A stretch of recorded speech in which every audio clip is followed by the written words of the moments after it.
కీర్తనల గ్రంథం 19వ అధ్యాయం మొదటి 6 వచనాలు దేవుని చేతి పనిని గురించి మనం గత వర్తమానంలో నేర్చుకున్నాం. ఈరోజు 7వ వచనం నుండి 14 వచనాల వరకు, చివరి వచనాల వరకు దేవుని వాక్యాన్ని అధ్యయనం చేయబోతూ ఉన్నాం.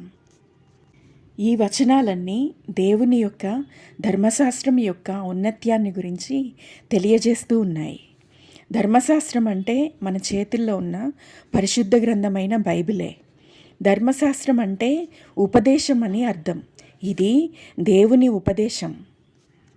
బైబిల్లో నిర్గమాకాండం నుండి ద్వితీయోపదేశ కాండం వరకు దేవుని యొక్క ఉపదేశాలున్నాయి.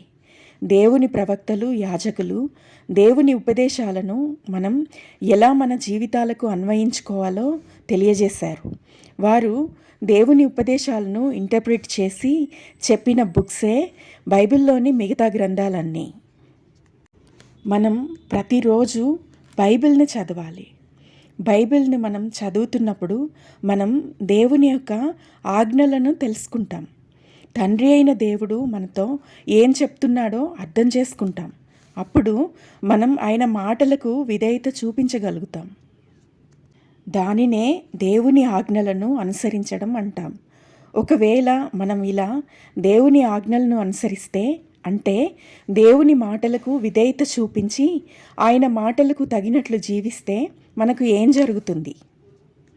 మనం నిజాయితీగా దేవుని మాటలకు తగినట్లు జీవించగలిగితే అటువంటి వారికి ఏం జరుగుతుందో ఈ వచనాలలోనే కాదు, బైబిల్లో అనేక గ్రంథాలలో తెలియజేయబడి ఉంది.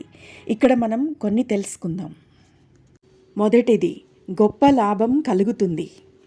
11వ వచనం, వాటి వలన నీ సేవకుడు హెచ్చరిక నందును, వాటిని గైకొనుట వలన గొప్ప లాభం కలుగును.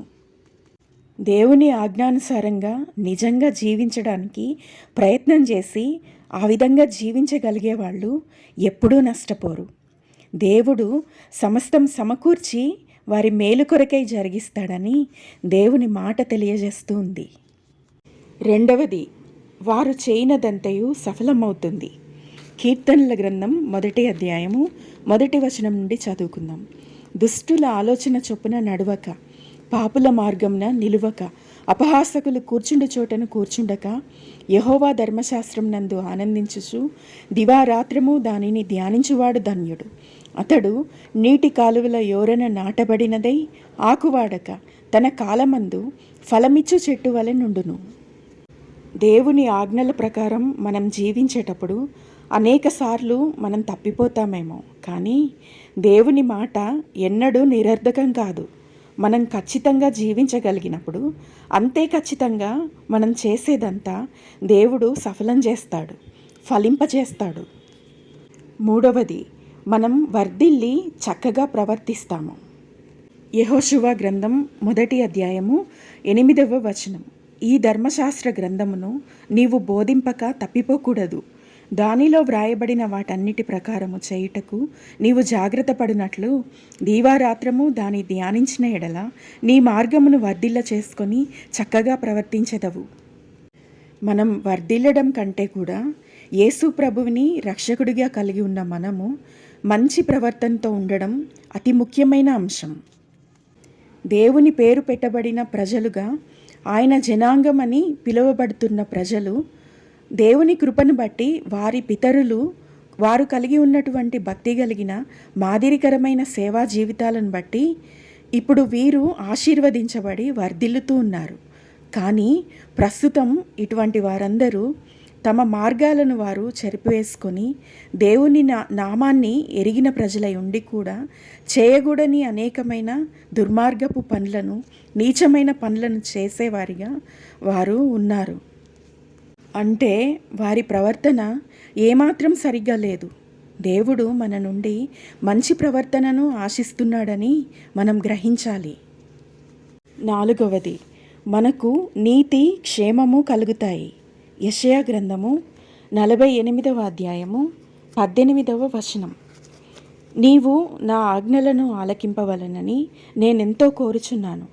ఆలకించిన ఎడల నీ క్షేమము నది వలెను, నీ నీతి సముద్ర తరంగముల వలెను ఉండును.